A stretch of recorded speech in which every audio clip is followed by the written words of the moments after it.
We are here at Las Cometas Hostel in beautiful Jerico, Colombia. And today we're going to be talking about how to make coffee on a French press. Now, before we get started, we're going to talk about the most important part of making any kind of coffee recipe, and that is the beans themselves. Now, fortunately, here in Jerico, some wonderful coffee is grown just right around the hostel itself, and we have a coffee here from Finca de la Cascada Arcoiris, and it's grown by Ariel Velasquez. It's a local coffee. It was roasted here in Jerico as well. And before you make any recipe, make sure that you can get as fresh of coffee beans as possible. That's probably the most important part of any kind of coffee recipe you're going to make. So, let's get started. Alright guys, so we have everything we need here to make a delicious French press. We have our hot water that is just off the boil. So it was boiling less than a minute ago, and this is probably one of the most important parts of making a good French press, because once you put the hot water in contact with the grounds, it's just going to soak. So it's like giving the coffee a bath. And the hotter the bath, the better the coffee, basically, is a good way to think about it. So, we have our whole bean coffee here. We have our grinder. Let's go ahead and put some of that coffee in the grinder. I'm going to be using 3 scoops of coffee for this recipe of ground coffee, but I'm going to put 4 scoops in of whole bean coffee, because that way I know I'm going to have enough when I scoop in. Now, we don't have electricity here, but I am going to show you a small little technique I use for grinders like this.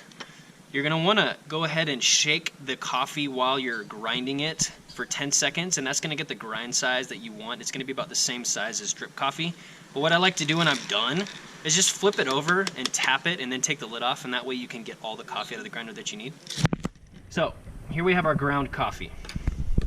I'm going to put the ground coffee in the French press, and as I said, for a full French press like we're making today, you're going to put in 3 big scoops, 3 big full tablespoons of coffee.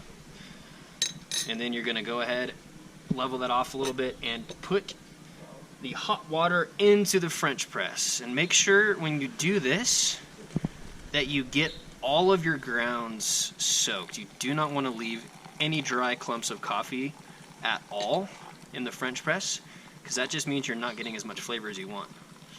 So, as you can see, coffee's filling up. I'm going to fill it up right to above that red line for this French press. When you're done, all you're going to do is put the top on, but do not plunge the coffee. At this point, you're just going to set your timer for 4 minutes. When we come back, I'm going to show you the last step on how you make a wonderful cup of French press. See you soon. Alright, 4 minutes have passed. That means we're almost ready to drink this French press. Now, if you just want to go ahead and do the quickest, shortest way possible to get to that cup of coffee, all you got to do is press the French press down, but do it slowly, because if you do it too fast, you're going to get coffee particles in the cup of coffee, and they don't taste good. So, do it slow, and you're golden.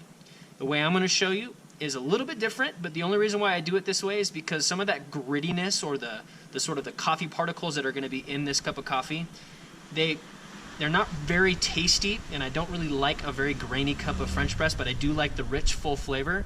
So the way that I go ahead and prepare the French press, the last step, is to take 2 spoons, and one of them I'm just going to stir it up. And what that does is it gets all the heavy coffee particles sinking to the bottom rather quickly. And this foam does not taste as good as it looks. Trust me, it's bitter. It is not yummy. So I'm just going to scoop that off. And this is also grabbing some bigger coffee particles out of the French press itself. And I'm going to put my top back on, but I am not going to plunge. I'm just going to leave it as it is.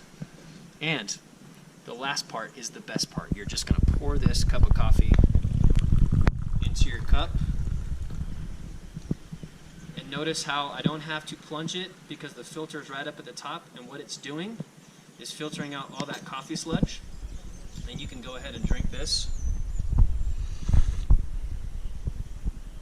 And it tastes really good. Thanks, guys.